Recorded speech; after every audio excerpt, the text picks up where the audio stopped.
warahmatullahi wabarakatuh. Hai Naomi, apa kabarnya hari ini? Semoga sehat selalu ya. Nah, jumpa lagi dengan Umi Rasni. Kali ini kita pelajaran TIK. Nah, pelajaran TIK kita kali ini melanjutkan pembelajaran kita yang lalu mengenai, kalau kemarin kan kita belajar tentang ikon pengolah kata bagian hardware atau perangkat keras. Nah, sekarang bagian software. Nah, apa itu software? Nah, simak video Umi ya. Nah, masih belajar tentang ikon pengolah kata ya nak, dan masih belajar tentang perangkat komputer yang digolongkan kemarin menjadi dua kan. Yang pertama kan hardware, yang kedua software. Kalau hardware-nya kan sudah dijelaskan di minggu lalu bahwa hardware itu adalah perangkat keras, yang contohnya itu seperti printer, keyboard, mouse, CPU, dan masih banyak yang lain. Nah, sekarang kita masuk ke yang kedua, yaitu tentang software atau perangkat lunak. Perangkat lunak komputer atau biasa disebut software, yaitu perangkat komputer yang tidak bisa kita sentuh, tetapi bisa kita lihat. Nah, letak software ini berada di dalam monitor.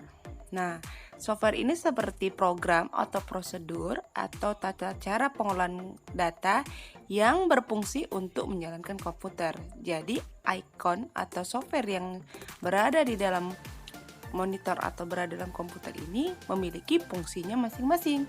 Nah, apa aja contoh software? Nah, berikut adalah contoh software yang berada di monitor. Nah, sebenarnya banyak sekali contoh-contoh software ya nak. Nah, tapi ini hanya beberapa contoh yang akan Umi jelaskan. Nah, yang pertama itu ada Microsoft Word. Microsoft Word ini memiliki kegunaan sebagai pengolah kata atau untuk kita mengetik dan membuat sesuatu. Nah, yang kedua ada Microsoft Excel. Ini berfungsi untuk mengolah angka. Jadi angka-angka yang ingin kita olah berada di Microsoft Excel. Yang ketiga ada Microsoft PowerPoint. Nah, PowerPoint ini berfungsi untuk presentasi pada saat seminar, mau kegiatan dan kegiatan presentasi lainnya. Nah, berikutnya ada Google Chrome.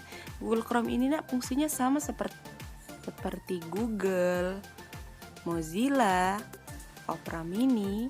Nah, ini fungsinya untuk browsing atau kita mencari sesuatu menggunakan internet. Nah, menggunakan aplikasi ini atau menggunakan software yang ini. Nah, berikutnya ada Windows Media Player. Nah, Windows Media Player ini berfungsi untuk menayangkan musik atau film. Nah, ketika anak Umi melihat film menggunakan komputer, bisa menggunakan software yang ini. Berikutnya ada VLC. VLC ini fungsinya sama dengan Windows Media Player, yaitu untuk memutar musik atau film dan audio. Berikutnya ada Corel Draw. Nah, Corel Draw ini berfungsi untuk membuat atau mengolah gambar. Berikutnya ada Photoshop. Photoshop ini juga fungsinya hampir sama dengan Corel Draw untuk mengolah gambar. Nah, yang terakhir ada Cool Edit Pro. Nah, ini berfungsi untuk mengolah suara atau rekaman dan musik. Nah, itulah tadi beberapa contoh software pada komputer. Dan masih banyak lagi ya nak, software pada komputer anak Umi. Nah, nanti dipelajari lagi ya nak di rumah. Nah, yang terakhir ada hubungan hardware dan software. Apa sih hubungan hardware atau perangkat keras dengan software atau perangkat lunak? Nah, software itu bisa berfungsi atau bisa bekerja jika hardware-nya juga hidup atau dinyalakan. Nah, bagaimana caranya?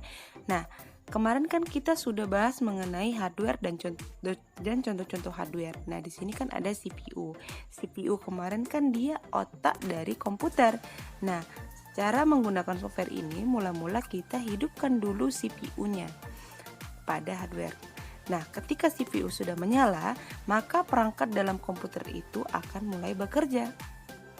Setelah mulai bekerja, maka program-program pada komputer itu mulailah dia bekerja.